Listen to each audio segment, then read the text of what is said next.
ভিডিওটা শুরু করার আগে দয়া করে আপনি আপনার হেডফোনটা অবশ্যই ব্যবহার করবেন।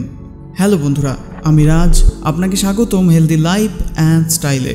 মাস্টারবেশন মানে হস্তমৈথুন, এর আগে আমি অনেক ভিডিওতে এই বিষয়ের উপর কথা বলেছি, তবে এই ভিডিওটিতে আমরা আরও নতুন কিছু জানতে এবং দেখতে চলেছি। ভিডিওটাকে শেষ অবধি দেখবেন। হস্তমৈথুনের সাইড এফেক্টের বিষয়ে অনেকেই জানে, তবে কি তারা এটা জানে সিমেন মানে যে ভাইটাল ফ্লুইড, যার অর্থ গুরুত্বপূর্ণ তরল পদার্থ তাকে শরীর থেকে বের করে দেয় তারা কি জানে এর মধ্যে কি রয়েছে? এর মধ্যে vitamin C, B12, ascorbic acid, calcium, citric acid, fructose, lactic acid, magnesium, zinc, potassium, sodium, fat and protein, আর সাথে জল। তো এতগুলো ভাইটামিনস অ্যান্ড মিনারেলস থাকে সিমেনের মধ্যে। এখন অনেক বড় বড় দিগ্গজ ব্যক্তিরা বলেছেন এটাকে শরীর থেকে নষ্ট না করতে, আবার অনেক নাম করা ব্যক্তিরা বলেছেন এটা শরীর থেকে বাইরে বের করলেও কিচ্ছু হবে না, nothing happens in your body. কে ঠিক কে ভুল সেটা বিচার আমি করছি না, বরং আমি আপনাদের কিছু ফ্যাক্ট দেখাতে চলেছি যা দেখে আপনারা নিজেরাই ডিসাইড করে নিতে পারবেন এটা ঠিক নাকি ভুল। প্রথমত, পুরুষাঙ্গের যে শিরা উপশিরা রয়েছে তার কানেকশন আমাদের স্পাইনাল কর্ডের সাথে রয়েছে, আর স্পাইনাল কর্ড আমাদের ব্রেনের সাথে যুক্ত। তো যখন একজন পুরুষ তার স্ত্রী বা পার্টনারকে দেখে তখন ডোপামিন হরমোনস তার ব্রেনে রিলিজ করে।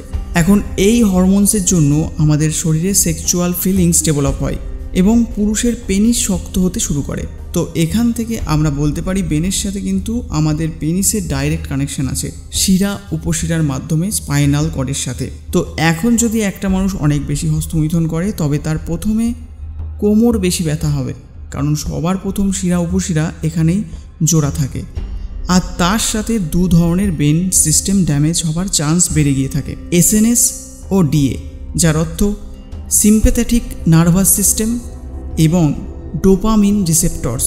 এখন এই ডোপামিনের কারণে হস্তমৈথুনের অ্যাডিকশন হয়ে যায়। অ্যালকোহল, ড্রাগস বা গাঁজা যাই নেশা করা হোক না কেন, সেটা করার সময় আমাদের ব্রেন এই ডোপামিনকে রিলিজ করতে থাকে এবং হালকা ফিলিংস হতে থাকে, আর হস্তমৈথুন ঠিক একইভাবে কাজ করে। একটা হালকা অনুভূতি দেয় কিছু সেকেন্ডের জন্য, অসাম ফিলিংস দেয়, সাথে কিছুক্ষণ যাওয়ার পরেই অনুশোচনা আর গিল্ট হতে থাকে নিজের ওপর। এর ফলে সেই মানুষটি লো ভাইব্রেশনের দিকে যেতে থাকে। এখন এই ডোপামিন যদি শরীর থেকে অধিক পরিমাণ রিলিজ করে ফেলা হয় হস্তমৈথুন করে করে, তবে একটা জিনিস অবশ্যই লক্ষ্য করবেন, হস্তমৈথুন করার পরেই শরীর হালকা হয়ে যায়, একদম রিল্যাক্সড ফিল হয়, ঘুমও চলে আসে তাড়াতাড়ি। কিন্তু দিনের পর দিন এটা করলে ঘুমই আসবে না আপনার ঠিক করে, তখন এটা শরীরের নিড হয়ে দাঁড়াবে, আর এটা না করা পর্যন্ত শরীর রিল্যাক্সড ফিল করবে না। এর সাথে SNS মানে সিম্প্যাথেটিক নার্ভাস সিস্টেম ড্যামেজ হয় কিভাবে? আপনি যখন শরীরের স্ট্রেস বাড়াবেন, সেটা ফিজিক্যাল হোক বা মেন্টালি মানে মাস্টারবেশন ধরে নেওয়া যেতে পারে, যেটা করার ফলে আমাদের মস্তিষ্ক আরাম অনুভব করে। দিনে 5-6 বার কেউ করে থাকে, আবার কেউ মাসে 15 থেকে 20 বারের বেশি করে থাকে মস্তিষ্কের শান্তির জন্য। তো এটা বারবার করার ফলে আমাদের সিম্প্যাথেটিক নার্ভাস সিস্টেম যেটা হয় তা ড্যামেজ হতে থাকে। এখন SNS মানে সিম্প্যাথেটিক নার্ভাস সিস্টেমের কাজ কি? আপনার যে হৃৎপিণ্ড যেটা ওঠানামা করছে, যখন ঘাবড়াচ্ছেন, নিঃশ্বাস নেওয়ার সময়, রাতে শোবার সময় নিঃশ্বাস নিচ্ছি, তো সেটা সিম্প্যাথেটিক নার্ভাস সিস্টেম এবং প্যারাসিম্প্যাথেটিক নার্ভাস সিস্টেম দুজনে কন্ট্রোল করে থাকে। আমাদের নিঃশ্বাস প্রশ্বাস, বিপি, ভেতরের প্রক্রিয়া, খাবার হজম করা, এই প্রত্যেকটা কাজে সিম্প্যাথেটিক নার্ভাস সিস্টেম মুখ্য ভূমিকা রাখে। রক্তের প্রবাহকে সারা শরীরে কন্ট্রোল করা, পেনিসে ব্লাড পৌঁছানোর কাজও করে থাকে এই সিম্প্যাথেটিক নার্ভাস সিস্টেম। এখন এটা যখন ড্যামেজ হবে তখন palpitation, premature ejaculation, erectile dysfunction, penis size decrease, anger, মাঝে মাঝে লুজ মোশন, বডিতে ক্র্যাম্পস, লেজিনেস, অ্যাংজাইটি, এইসব লক্ষণ শরীরে তো দেখা যাবেই। সাথে হস্তমৈথুনের ফলে লিঙ্গের মাসল ড্যামেজ হতে শুরু করবে। কেমনভাবে? একজন মানুষ লিঙ্গ শক্ত হওয়ার পর হস্তমৈথুন করে, তাকে গ্রিপ করে। এখন এই অংশটা খুব সূক্ষ্ম হয়ে থাকে, কারণ কি এই অংশে কোনো হাড় নেই, মানে এটা যে শক্ত হচ্ছে তার কারণ হলো পেনিসের মধ্যে দুটো টিউব হয়ে থাকে যেটা পেনিসে রক্ত নিয়ে যায়, যার নাম হলো কর্পাস ক্যাভেনোসাম। শিথিল অবস্থায় যে শিরাটির রক্ত বাইরে নিয়ে যায় সেটা খোলা থাকে, এতে কোনো রক্তচাপ তৈরি হয় না। যখন ব্রেন সিগন্যাল পাঠায় তখন এটা খুলে যায় এবং রক্ত লিঙ্গে প্রবেশ করে, আর এই রক্ত এটাতে আটকে যায়, যার ফলে লিঙ্গ বড় হতে মানে ইরেক্ট হতে শুরু করে আর উত্তেজিত হয়ে পড়ে, আর এটাকেই বলে ইরেকশন।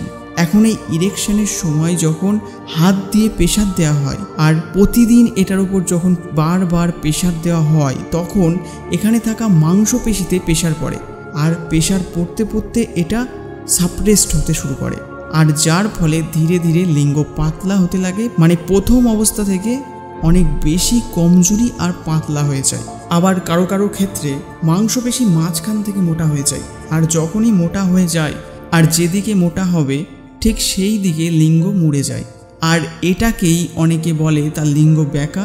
আবার এর ফলে অনেকের গোড়া চিকন দেখতে লাগে, আগা মোটা দেখতে লাগে। এরপর আসে ফ্লো ড্যামেজ, যেটাতে কি হয়, সিম্প্যাথেটিক নার্ভাস সিস্টেমের দ্বারা রক্ত আমাদের লিঙ্গে প্রবেশ করে, কিন্তু যখন রক্ত লিঙ্গের মাংসপেশি সাপ্রেসড হওয়ার কারণে পুরোপুরিভাবে রক্ত ফ্লো করতে পারে না, তখন ইডির সমস্যা শুরু হয়, যেটাকে মেডিকেল ভাষায় ইরেকটাইল ডিসফাংশন বলা হয়। তো এখন এই কথাটা ভালো করে বুঝবেন, অতিরিক্ত মাস্টারবেশনের ফলে যদি লিঙ্গে সমস্যা তৈরি হয়, তার জন্য যদি আপনি ওষুধ খান বা যে কোনো তেল ব্যবহার করেন, তাতে আপনার কোনো কিছু হবে না, কারণ আজ পর্যন্ত এমন কোনো মেডিসিন তৈরি হয়নি বা এমন কোনো তেল তৈরি হয়নি যা আপনার লিঙ্গকে বড় করতে পারবে, মোটা করতে পারবে। তবে চিন্তার কোনো কারণ নেই, নিজেকে শুধু সময় দিন, হস্তমৈথুনের অভ্যাসটাকে ত্যাগ করুন। আমি জানি জিনিসটা সহজ নয়, তবে এই দুনিয়াতে কোনো কাজই মুশকিলও নয়, শুধু ইচ্ছে শক্তিটা বড়। আর ফিজিক্যাল আর মেন্টাল সমস্যার জন্য সঠিক ব্যায়াম করুন, প্রত্যেকটা এক্সারসাইজের ভিডিও এই চ্যানেলে আসবে। সঠিক ডায়েট ফলো করুন।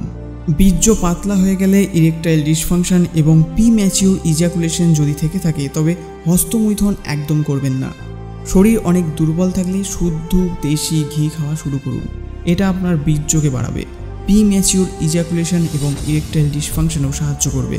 এটা দেখুন, চিন্তা করলে রোগ বাড়ে, দুধ পান করলে শরীর বাড়ে, ঘি থেকে বীর্য বাড়ে, এটা প্রকৃতির দেওয়া দান। দেশি ঘিয়ের অনেক গুণ রয়েছে, যেটা এই একটা ভিডিওতে বলে শেষ করা যাবে না, আর আমি ভিডিওটাকে বড় করতে চাইছি না। আমি আলাদা করে খাঁটি ঘিয়ের বিষয়ে ভিডিও অবশ্যই আনব, তবে যারা খাঁটি দেশি ঘি কিনতে চান তাদের বলে দিই, বাজারে খাঁটি দেশি ঘি পাওয়া যাবে না, যেখানেই দেখবেন সেখানেই ভেজাল। তাই যে কোনো গ্রাম বা যেখানে দেশি গরু আছে তার দুধ থেকে ঘি বানানোর চেষ্টা করুন। আমি দেশি ঘি যেখান থেকে নিয়ে থাকি সেখান থেকে কিনতে চান, তবে এখান থেকেও কিনতে পারেন, বাড়িতে ডেলিভারির ব্যবস্থা করতে পেরেছি। তবে ইন্ডিয়ার ওয়েস্ট বেঙ্গলের মধ্যে যারা আছেন তারা একমাত্র এই ঘি অর্ডার করতে পারবেন এখন আপাতত। বাংলাদেশ এবং ইন্ডিয়ার অন্যান্য জেলা থেকে দয়া করে কোনো রকম পেমেন্ট করবেন না, কারণ এই মুহূর্তে সেখানে ডেলিভারি করতে পারা সম্ভব হবে না। তবে এই ঘি প্রচুর পরিমাণে দেওয়া সম্ভব নয়, কারণ এটা কোনো ফ্যাক্টরি বা কারখানা থেকে তৈরি হচ্ছে না। এই দেশি গরুর দুধ থেকে লিমিটেড কোয়ান্টিটিতে পিওর ঘি বানানো হয়। তাই যারা এই ঘি নিতে চান তারা এই নম্বরে পেমেন্ট করে, সেটা ফোনপে বা গুগল পে দিয়ে পেমেন্ট করে অর্ডার করতে পারবেন। ডেসক্রিপশানে নাম্বার দেওয়া আছে এবং ডিটেলসটা দেখে নেবেন। 250, 500 অথবা 1 কেজির ঘি অর্ডার করতে পারেন। 20 দিনের মধ্যে ঘি আপনার অ্যাড্রেসে পৌঁছে যাবে। অবশ্যই পেমেন্টের স্ক্রিনশট এই নাম্বারের হোয়াটসঅ্যাপে সেন্ড করবেন এবং নিজের নাম আর অ্যাড্রেসটা টাইপ করে পাঠাবেন। 48 ঘন্টার মধ্যে অর্ডার কনফার্ম হবে। অর্ডার রিলেটেড কোনো সমস্যা হলে এখানে মেল করতে পারেন faqbengal@gmail.com। আর একটা কথা অবশ্যই মাথায় রাখবেন, যে কোনো নেশা আপনার জীবনে কখনো ভালো কিছু ঘটাবে না। ভালো কিছু করতে গেলে যেমন ভালো ভাবনা থাকা দরকার, তেমন ভালো সুন্দর শরীর পেতে গেলে ভালো অভ্যাসেরও প্রয়োজন। তাই হতাশ হবার কোনো প্রয়োজন নেই, সময়কে সময় দিন, সময়ও আপনাকে ভালো কিছু দেবে। যদি এই ভিডিওটি থেকে গুরুত্বপূর্ণ কিছু তথ্য পেয়ে থাকেন তবে অবশ্যই ভিডিওটিকে আপনার বন্ধু ও ভাইয়ের সাথে শেয়ার করবেন। লজ্জা নয়, জানতে হবে। Thanks for watching. Get fit, stay healthy.